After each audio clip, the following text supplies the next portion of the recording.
156வது question பார்த்தீங்கன்னா expected question. ஆனால் இதே ஃபார்முலாவான்னு கேட்டால் கிடையாது. இதுக்கான இன்னொரு ஃபார்முலா இருக்குது. அந்த ஃபார்முலா வேணும்னா இந்த ரீலை வந்து இந்த வீடியோவை வந்து உங்கள் ஃப்ரெண்ட்ஸு எல்லாம் ஷேர் பண்ணி இதை வந்து வைரல் ஆக்கி விடுங்க, ஸ்ப்ரெட் பண்ணி விடுங்க, ட்ரெண்டிங் கொஸ்டினாக மாற்றி விடுங்க. ஏன்னா இது ட்ரெண்டிங் ஆக போகுது. கண்டிப்பாக குரூப் 4ல் இந்த கொஸ்டின் கேட்க போகிறாங்க. கூட்டு வட்டிக்கு தனி வட்டிக்கு உள்ள வித்தியாசம் 2 வருஷமாக இருந்தால் நமக்கு ஃபார்முலா தெரியும். PR²/100². சார் என்ன சார் நீங்கள் PR²/100² சொல்லியிருக்கீங்க, இங்கே வேறு இருக்கே சார் அப்படின்னு கேட்பீங்க. 2 சேம் தான். இதில் R/100 காமன் எடுத்துகிட்டு ஹோல் ஸ்கொயர் போட்டிருக்காங்க. இதுவும் கேட்டிருக்காங்க. இது இல்லாமல் இன்னொரு ஃபார்முலா இருக்குங்க.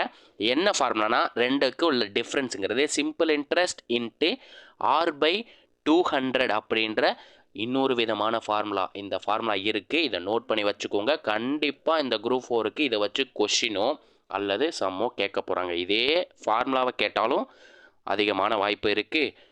இதை வச்சு சம் கேட்கறக்கும் அதிக வாய்ப்பும் இருக்குங்க. ஓகேங்களா? இந்த ரீலையும் இந்த வீடியோவையும் கண்டிப்பாக உங்கள் ஃப்ரெண்ட்ஸ் எல்லாருக்கும் ஷேர் பண்ணி இதை ட்ரெண்ட் பண்ணி விடுங்க. இதே மாதிரி 3Sக்கான ஃபார்முலா வேணும்னா கமெண்ட்டில் சொல்லி விட்ருங்க. நம்ம வீடியோ பிடிச்சிருந்துச்சுன்னா லைக் பண்ணிட்டு ரெட் ஹார்ட் கொடுத்துருங்க கமெண்ட்டில். இதே மாதிரி ஒரு நல்ல வீடியோவில் சந்திப்போம். டாட்டா.